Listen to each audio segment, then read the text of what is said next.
Salam alaikum wa rahmatullahi ta'ala wa barakatuh. Donc maintenant, on va corriger le concours de médecine de l'année 2023-2024, c'est-à-dire l'année dernière, dans le cadre de la préparation du concours de médecine. Voilà donc pour la première question du concours, donc la question Q43, z égale à racine de 5 fois l'exponentielle de moins i pi sur 8. Donc on nous demande d'exprimer z sous forme algébrique, étant donné la forme exponentielle de z. Donc on commence tout d'abord par expliciter l'expression. Donc z égale à racine de 5 fois l'exponentielle de moins i pi sur 8. Donc l'exponentielle de moins i pi sur 8, c'est tout simplement cosinus pi sur 8. Bien sûr, cos moins pi sur 8, c'est cos pi sur 8, parce que cos moins x, c'est cos x, quel que soit x appartenant à R. Et aussi, donc, plus i sinus moins pi sur 8. Et sinus moins pi sur 8, c'est moins sinus pi sur 8. Voilà.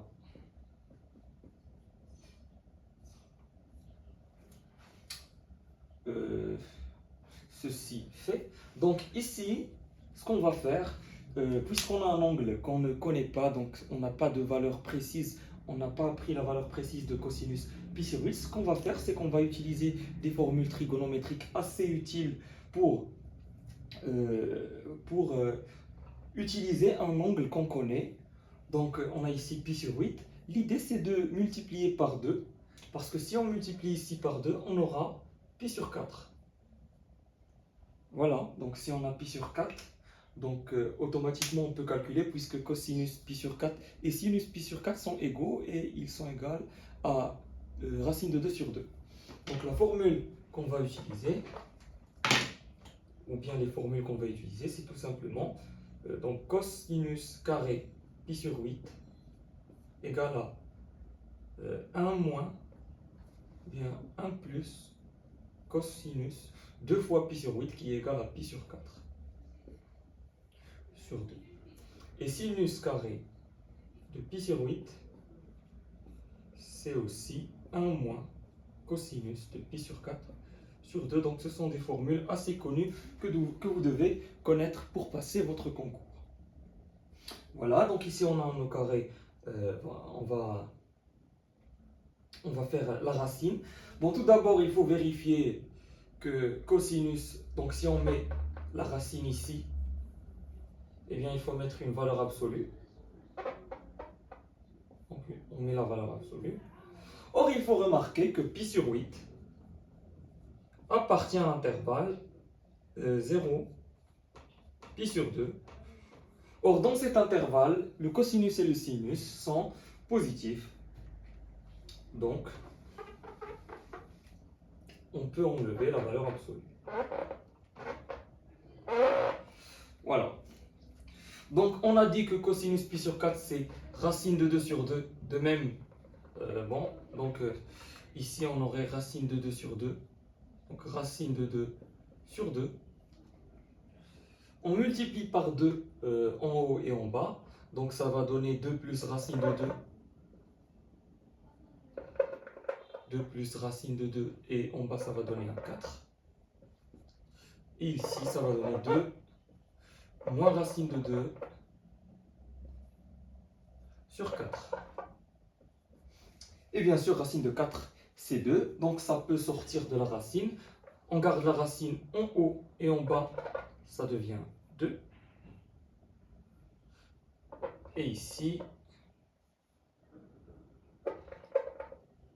alors, donc racine de 2 plus racine de 2 sur 2.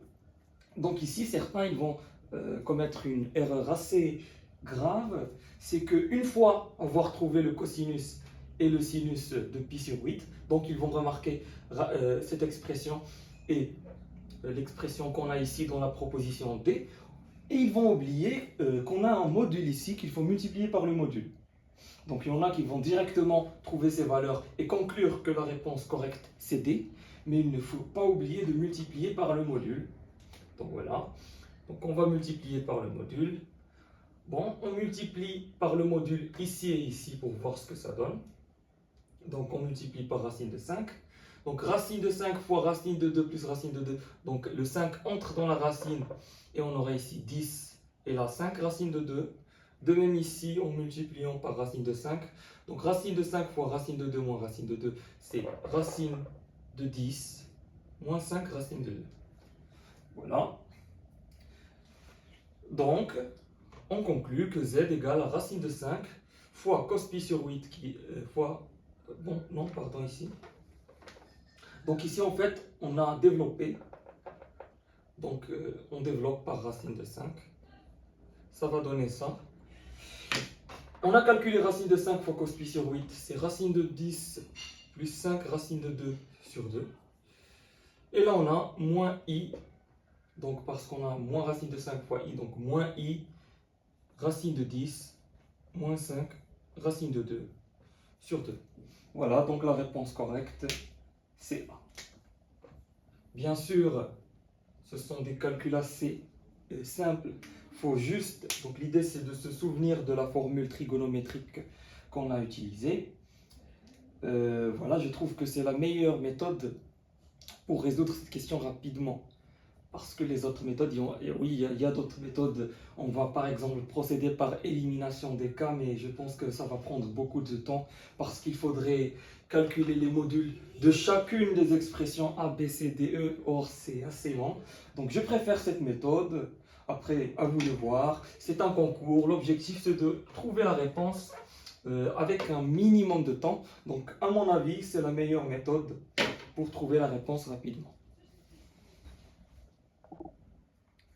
On passe à la question 44, qui est la deuxième question de maths. Donc, z égale à 1 sur racine de 2 fois 1 moins i racine de 3, le tout à la puissance 18.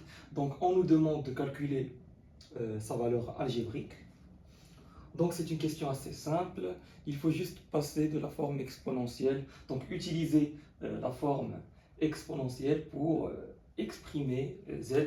Donc, tout simplement, z égale, donc ici, ce qu'on va faire, donc une astuce assez connue en bac, on va ici, donc je vais vous montrer ce qu'on va faire,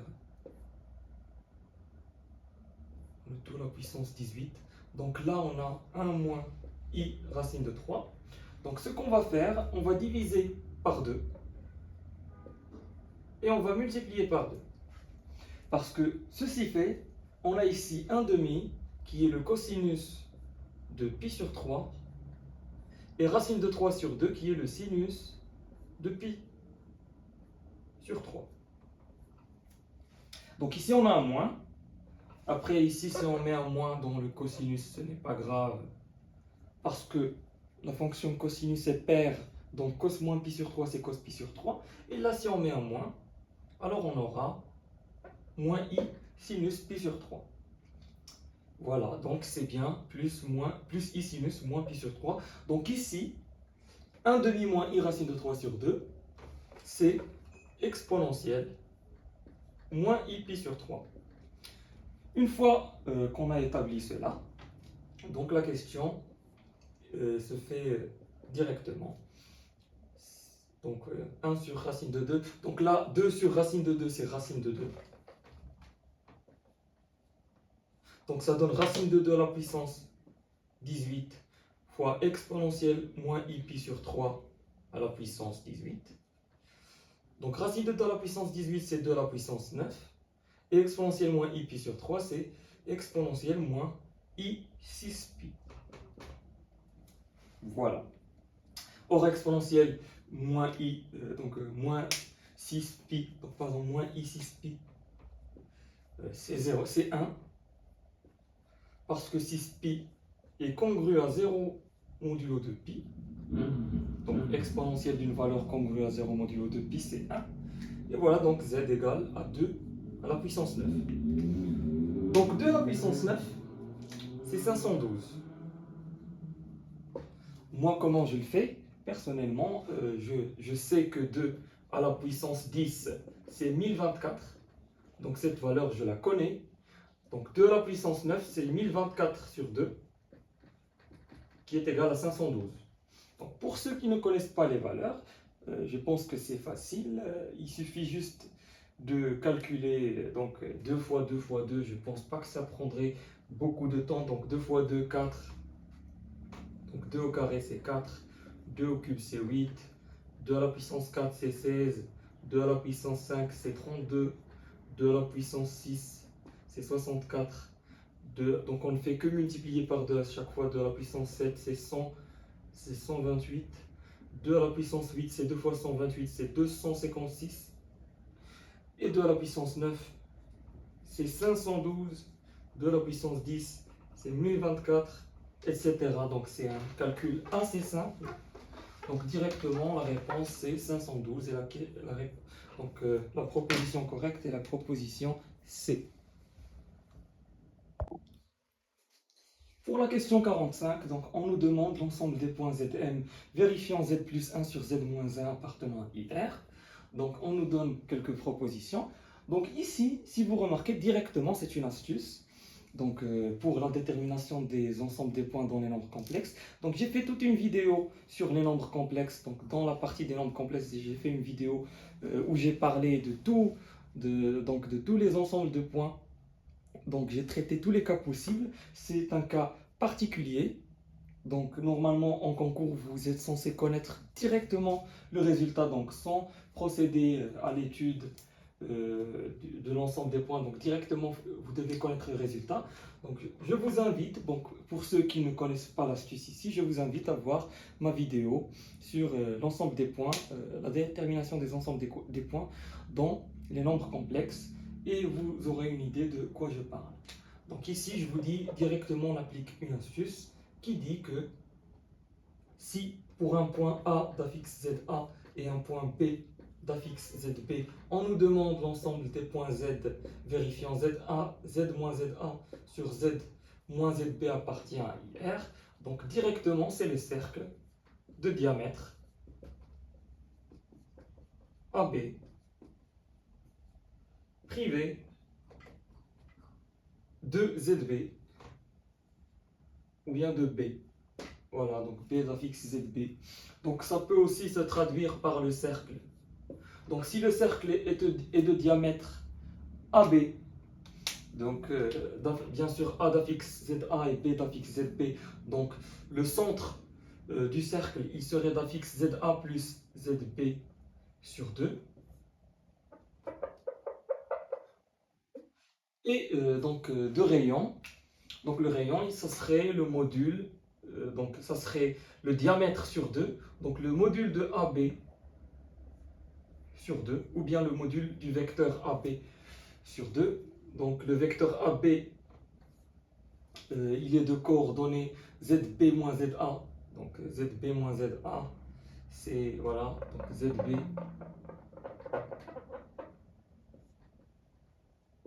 moins ZA, donc c'est la distance AB, donc c'est ZB moins ZA.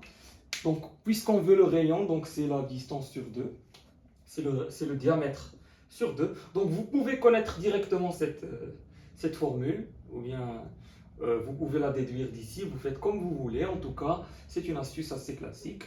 Donc voilà, ici, dans cet exercice, c'est le cas particulier. Donc pour ZA égale à moins 1, bien sûr parce que on a moins 1 ici, et là on a moins 1. Donc ZB d'affixe 1 et ZA d'affixe moins 1. Voilà, donc on aura Z plus 1 sur Z moins 1. Donc ici, donc on remplace ZA par moins 1 et ZB par plus 1. Donc ici, ça fait 0, moins 1 plus 1, c'est 0. Donc le cercle de centre 0. Bien sûr, ici, n'oublions pas privé de B. Et donc B, c'est le point d'affixe 1. Et 1 dans le plan complexe, il est de coordonnées 1, 0. Tout simplement parce que ici, dans le plan complexe, donc 1, où est l'axe des réels? Donc c'est là. Voilà, donc 1 et 0 dans l'axe des complexes, donc il est de coordonnées 1, 0. Ici, ZB moins ZA, donc ZB moins ZA, c'est 2. Donc le module de 2 sur 2, qui fait 2, donc c'est le cercle de centre 0 et de rayon 1 privé de 1, 0. Voilà, donc c'est assez direct. Il faut juste connaître l'astuce et la question sort d'elle-même. C'est donc la réponse correcte, c'est la proposition E. Voilà. On passe maintenant à la question 46. Donc ici, on nous donne un produit. Donc 1 moins 1 sur 2 au carré fois 1 moins 1 sur 3 au carré jusqu'à 1 moins 1 sur n au carré. Donc le terme général du produit, c'est 1 moins 1 sur k au carré. Donc, et on nous demande de calculer la limite lorsque un tend vers, donc lorsque n tend vers plus l'infini de un, et on nous donne quelques propositions. Donc pour ce faire, il faut déjà simplifier l'expression du produit. Donc en fait, ici, il s'agit d'un produit télescopique, mais qui est un peu caché, donc il est dissimulé. On va essayer de, bien sûr, de le rendre clair afin de pouvoir simplifier, faire les simplifications nécessaires pour pouvoir calculer directement la limite. Donc je vais éviter d'utiliser la notation pi du produit, parce que je sais que dans la majorité des cas, ce sont les sciences maths qui utilisent beaucoup cette notation.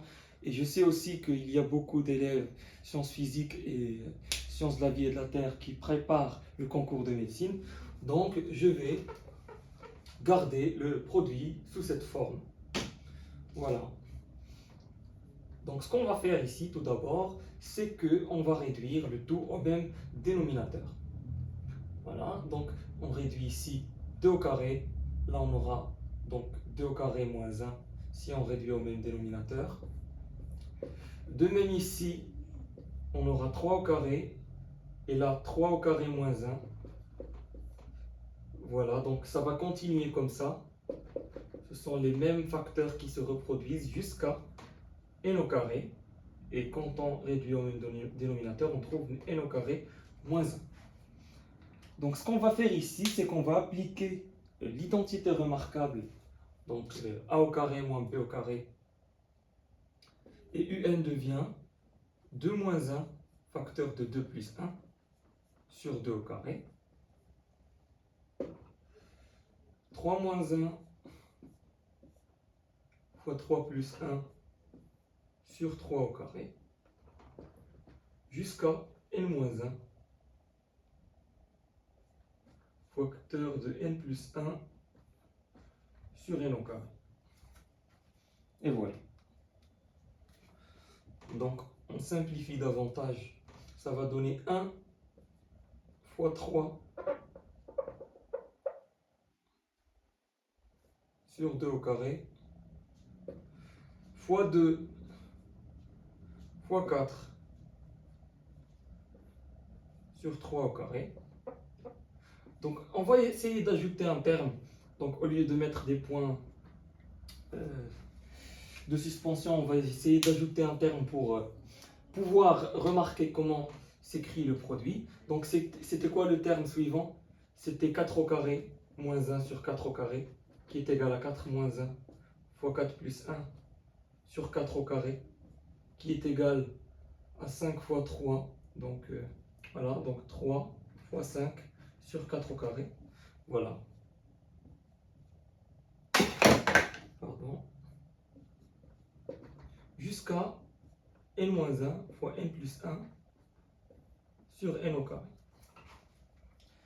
Donc ici, si vous remarquez, on a des termes qui vont se refaire. Donc 1 fois 3, puis 2 fois 4, puis 3 fois 5. Juste après, il y aurait quoi? Donc juste logiquement, il y aurait 4 fois 7 sur 5 au carré, etc.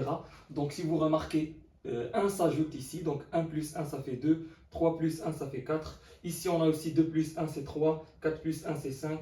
Encore 3 plus 1, c'est 4. 5. Pardon, ici, il y aurait 6.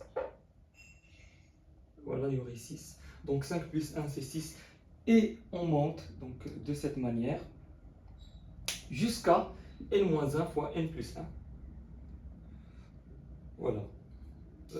Donc juste avant n-1 fois n plus 1, qu'est-ce qu'il y aura? Il y aura n-2 fois n sur n-1 au carré. Donc il y aurait n-2 fois n sur n-1 au carré. Et après c'est n-1, n plus 1 sur n au carré. Donc ici, si vous remarquez, il y aura des simplifications qu'on pourrait faire.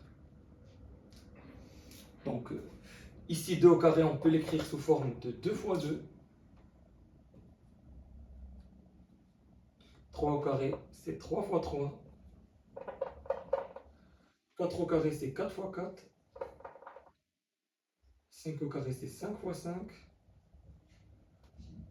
etc. Donc ici, c'est un produit télescopique. Donc regardez bien avec moi ici. Le 3 demi va se simplifier avec les 2 tiers. Les 4 tiers vont se simplifier avec les 3 quarts. Les 5 quarts avec les 4 cinquièmes. Les 6 cinquièmes avec les termes suivants, etc. Et ici, on arrive encore, on a donc n-1 au carré, c'est n-1 fois n-1. Donc si vous remarquez, n sur n-1, ça va se simplifier. Donc n au carré, c'est n fois n avec n-1 sur n. Et voilà. Donc tous les termes vont se simplifier à part le premier terme et le dernier terme qui vont rester. Voilà. Et donc, on remarque que un, c'est n plus 1 sur 2n.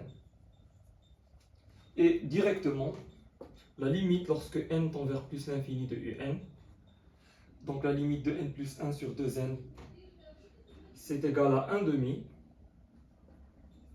Bien sûr, on divise par n ici et ici. Ça va donner 1 plus 1 sur n. Et bien sûr, la limite, c'est 1 demi. Donc la réponse correcte, c'est D. Donc je vais quand même résoudre ce même problème en utilisant le produit pi. Donc cette méthode concerne principalement les sciences maths, mais je vais la faire. Donc vous pouvez la regarder pour les sciences physiques et les sciences de la vie et de la Terre. Peut-être que vous allez vous familiariser avec cette notion de produit pi. Donc ici en fait c'est le produit de k égale à 2 jusqu'à n, de 1 moins 1 sur k au carré. Donc c'est le produit des 1 moins 1 sur k au carré à partir de k égale à 2, parce que le premier terme c'est 2 au carré ici, jusqu'à n, parce que le dernier terme c'est 1 sur n au carré, 1 moins 1 sur n au carré. Donc le produit peut s'exprimer sous cette forme. Voilà. Vous allez remarquer que le calcul est beaucoup plus simple quand on utilise la formule du produit pi. Voilà, donc c'est le produit de k égale à 2 jusqu'à n.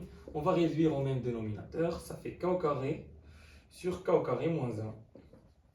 Ce qui est égal au produit de k égale à 2 jusqu'à n de k moins 1 fois k plus 1 sur k au carré.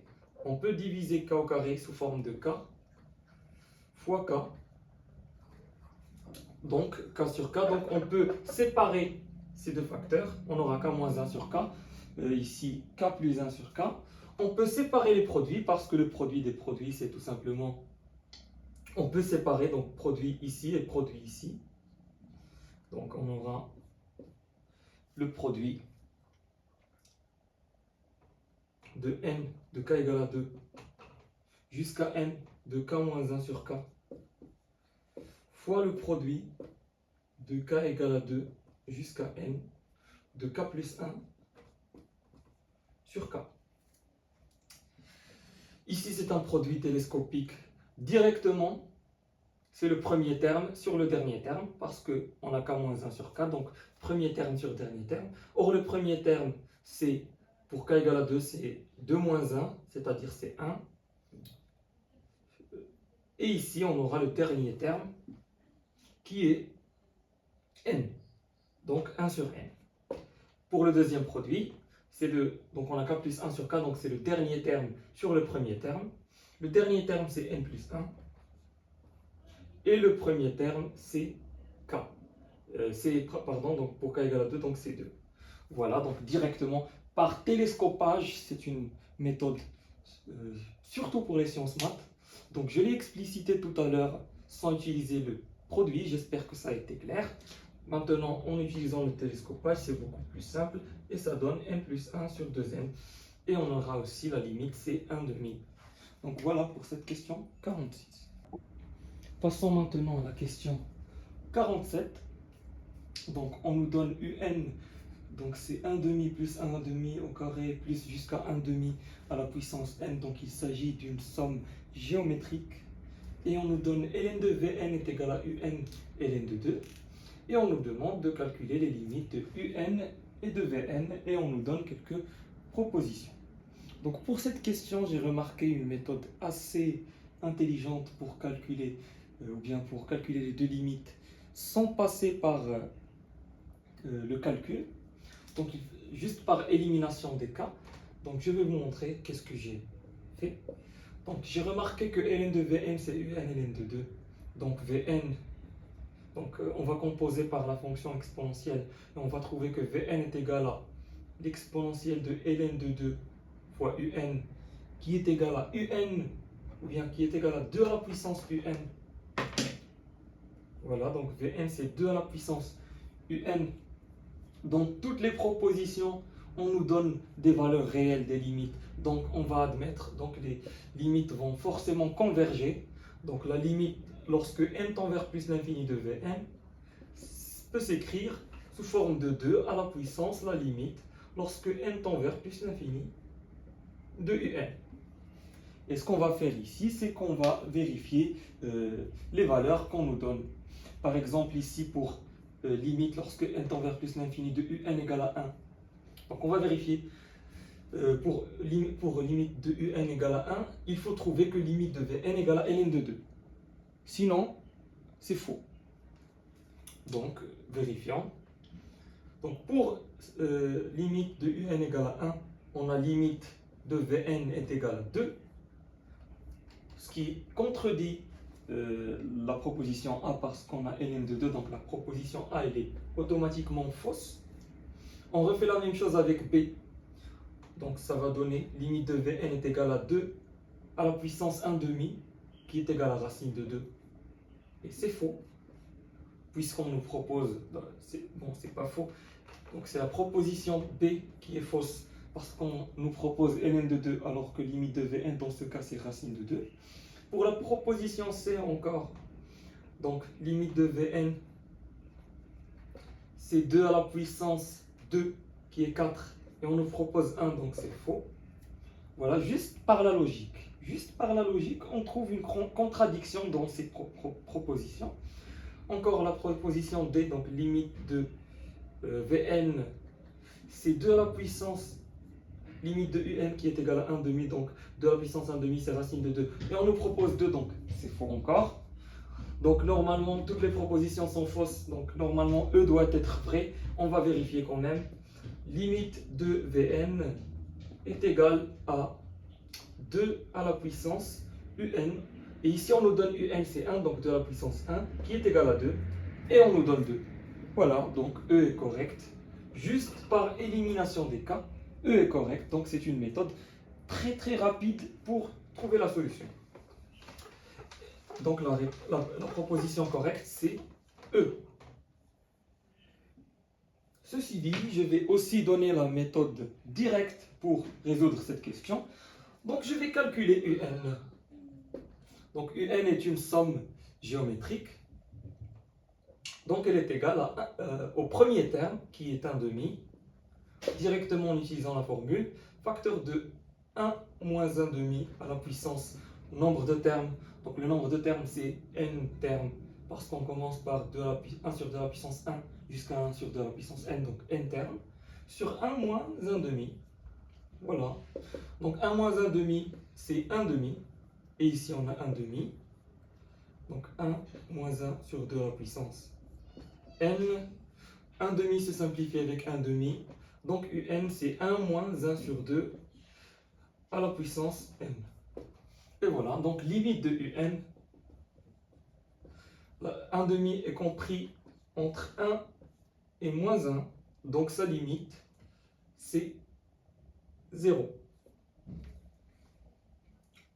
Bien sûr, la limite de 1 demi à la puissance n lorsque n tend vers plus l'infini c'est 0, donc la limite de un c'est 1. Voilà. Donc il nous reste deux propositions qui affirment que la limite de un c'est 1, donc soit E, soit A. Donc maintenant il suffit d'utiliser la formule.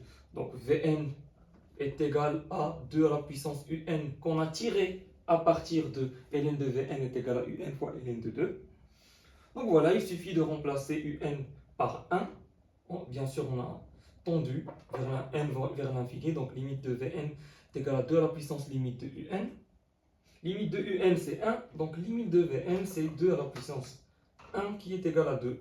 Et voilà, donc la réponse correcte c'est E puisque la limite de un c'est 1 et la limite de Vn c'est 2. Donc voici deux méthodes bien distinctes pour résoudre cette question.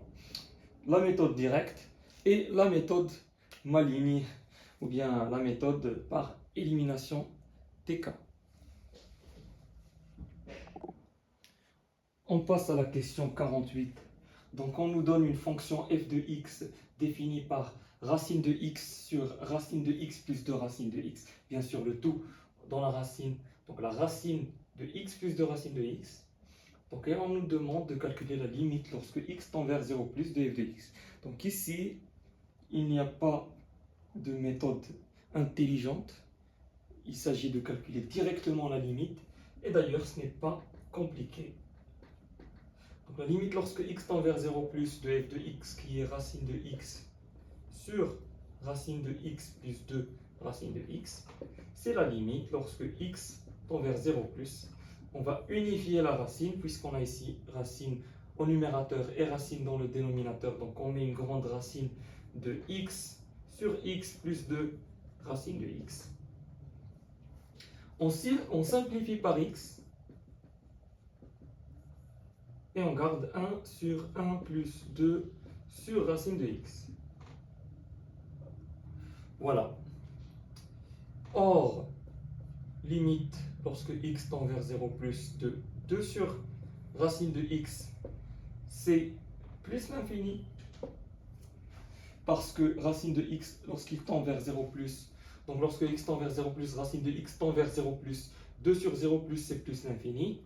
Donc, le dénominateur, ou bien le dénominateur tend vers 0, tend vers plus l'infini. Donc 1 sur plus l'infini, c'est 0. Donc la limite, c'est 0. Parce que le dénominateur tend vers plus l'infini. Et on a une constante au numérateur. Donc la limite, c'est 0. Et racine de 0, bien sûr, c'est 0. Donc la réponse correcte, c'est B. Voilà.